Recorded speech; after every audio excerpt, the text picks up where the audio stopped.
29 जून 2026 म्हणजेच आज आहे वटपौर्णिमा. वटपौर्णिमेच्या सगळ्या महिलांना खूप साऱ्या शुभेच्छा. प्रत्येकाच्या नवऱ्याला दीर्घायुष्य प्राप्त हो, प्रत्येकाच्या घरात सुख शांती नांदो. ज्या अविवाहित मुली आहेत त्यांना मनासारखा आणि सुयोग्य जोडीदार मिळो हीच महाराजांचरणी प्रार्थना करते आणि आजच्या व्हिडिओला सुरुवात करते. आज आहे वटपौर्णिमा आणि त्याच्याच बरोबर पौर्णिमा सुद्धा आहे. खूप महत्वाचा दिवस आहे. आज आपल्याला वटवृक्षाची पूजा करायची आहे. वडाची पूजा घरी किंवा बाहेर कशी करावी या संदर्भातली माहिती दिलेली आहे. वटपौर्णिमेला कुळदेवीची, माता लक्ष्मीची, लक्ष्मी प्राप्तीच्या कुठल्या सेवा करायच्या त्या संदर्भातली सुद्धा माहिती मी दिलेली आहे. आजच्या व्हिडिओमध्ये वटपौर्णिमेला संध्याकाळी एक उपाय करायचा आहे त्याबद्दलचीच माहिती बघणार आहोत.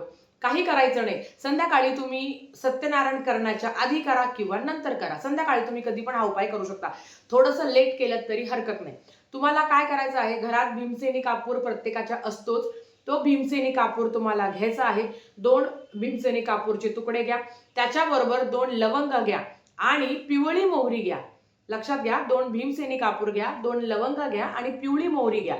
ही तुम्हाला देवासमोर ठेवायची आहे. ती प्रज्वलित करायची आहे. प्रज्वलित करून झाल्यावर आपल्या कुळदेवीचा जो मंत्र आहे, ओम ऐं ह्रीं क्लीं चामुंडाय विचे, या मंत्राचा तुम्हाला मंत्र जप करायचा आहे. आता हा 99 मंत्र मी तुम्हाला सांगितला. तुम्हाला तुमच्या कुळदेवीचा जो कुठला मंत्र माहीत असेल त्याचं तुम्हाला पठण करायचं आहे आणि घरात तुम्हाला तो दिवा म्हणजे ती जी काही अग्नी आपण प्रज्वलित केलेली आहे ती शांत होईपर्यंत 99 मंत्राचं तुम्हाला पठण करायचं आहे.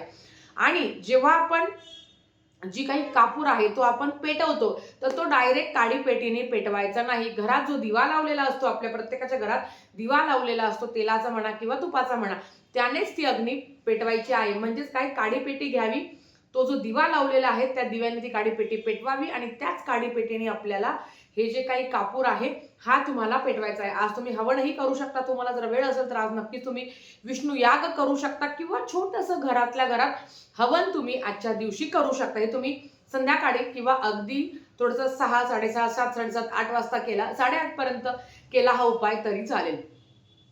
पौर्णिमा हा दिवस माता लक्ष्मी आपल्यावर प्रसन्न व्हावी त्यासाठी अतिशय महत्वाचा दिवस मानला गेला आहे. म्हणून आज काय करायचं आहे, घराच्या बाहेर शुद्ध गाईच्या तुपाचा तुम्हाला दिवा लावायचा आहे. मी माझ्या घरातून बाहेर जाईल तेव्हा माझी डावी बाजू आणि माझ्या घरात मी प्रवेश करेल माझी उजवी बाजू, या पद्धतीने.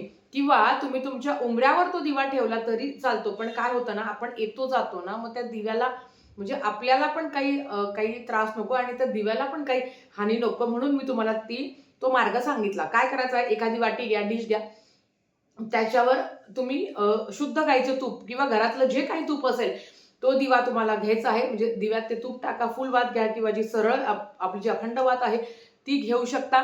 दक्षिणेकडे तोंड न करता कुठल्याही दिशेला तुम्ही तोंड करू शकता, पूर्वेला, पश्चिमला. जे तूप आहे ना त्या तुपामध्ये पण 2 लवंगा आणि 1 दालचिनी टाकायची आहे. म्हणजेच काय, आपण घराबाहेर जो दिवा लावणार आहोत तो दिवा लावल्यावर त्या दिव्यामध्ये 2 लवंगा आणि 1 दालचिनीचा तुकडा तुम्हाला टाकायचा आहे. 1 लवंग टाकली तरी चालेल किंवा 2 लवंग टाकल्या तरी चालेल. दालचिनीचा तुकडा तुम्हाला लावायचा आहे. आणि असं म्हणता की माता लक्ष्मीला गुलाबाचा वास खूप जास्त प्रिय आहे. तुमच्या घरात जर गुलाबाची अगरबत्ती असेल किंवा गुलाबाचं एखादं धूप असेल ते तुम्ही लावू शकता. गुलाबाचं अत्तर तुम्ही तुमच्या घरात जिथे काही पडदे आहे किंवा सोफे आहे तिथे तुम्ही लावू शकता किंवा तुमच्याकडे अजून सुगंधित काही सामान असेल तर त्याचा वापर तुम्ही करू शकता. हा उपाय करत असताना जेव्हा दिवा तुम्ही बाहेर लावणार आहे ना, माता लक्ष्मीला आव्हान करायचं की ये माता लक्ष्मी, माझ्या घरात तू ये, लेकरा बाळांना सुखात ठेव, तुझी कृपा माझ्या घरावर अखंड राहू दे, माझ्या घरात तू अखंड वास कर आणि अखंड लक्ष्मी आणि प्राप्त लक्ष्मी स्थिर राहू दे, ही प्रार्थना करायची आहे. त्याला तुम्ही नक्कीच बाजूने थोडेसे फुलं वगैरे पण ठेवू शकता. हे काय आहे तर तो जो दिवा आहे ना तो माता लक्ष्मीच्या आगमनासाठी, स्वागतासाठी लावला जातो असं म्हटलं गेलं आहे. बऱ्याच घरात आपण बघत असतो की रोज बाहेर दिवा लावला जातो. आता त्या दिव्यामध्ये काही ना काही टाकत असतं. मग ते का टाकतात, कारण लवंगा आणि दालचिनी ही माता लक्ष्मीला खूप जास्त प्रिय आहे आणि ते धनाला पण आकर्षित करतात असं म्हटलं गेलं आहे. आणि पौर्णिमेला जर तुम्ही हा उपाय केला तर नक्कीच माता लक्ष्मीची कृपा आपल्यावर असते. आणि विष्णू पुराणामध्ये पण तेच सांगितलं आहे की दिवसातून 7 वेळा माता लक्ष्मी तुमच्या दारावर येते.